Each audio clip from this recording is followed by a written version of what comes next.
Hey guys, welcome back to another episode of Joe's Garage. So here's a question that I commonly get related to the C8 Corvette, and it is, how much does it cost to insure a C8 Corvette? And unfortunately, that is a very individual question to ask. It's very hard to give a specific answer.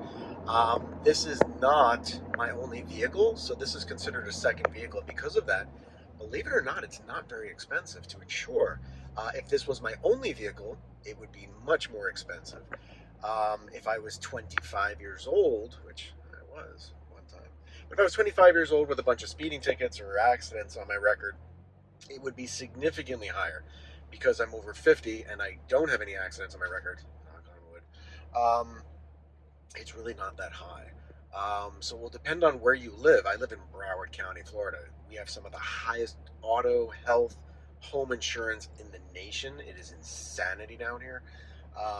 However, that said, in other parts of the country, it's probably half of what I'm paying to insure a car. So talk to a qualified insurance agent. Mine, Scott Billett, he's awesome. Heads up to him, or thumbs up to him. He's great. He makes sure I get the best rates with the best coverage. But look into it on your own. And again, it will depend on whether you need gap insurance. I don't think you can even lease this car. I know I want mine, but you may need gap insurance, etc., or whatever you need. So that's my broad, non-specific answer as to how much it costs to insure a C8 Corvette. But talk to a qualified insurance agent, get a good quote, and make sure you keep it protected. Because I'll tell you what, at least in Florida, I think the statistic is 40% of drivers don't have insurance. So you need to have insurance.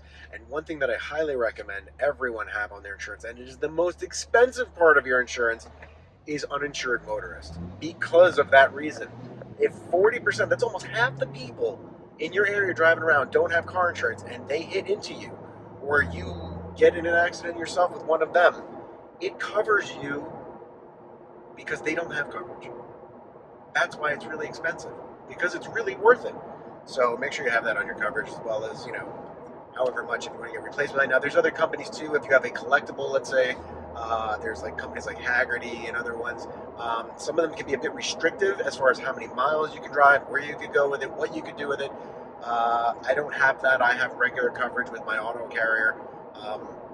But look into other companies like that. Like if you drive it 100 miles a month, just to a car show or not, or whatever it is, you probably don't need really good coverage as far as daily driving.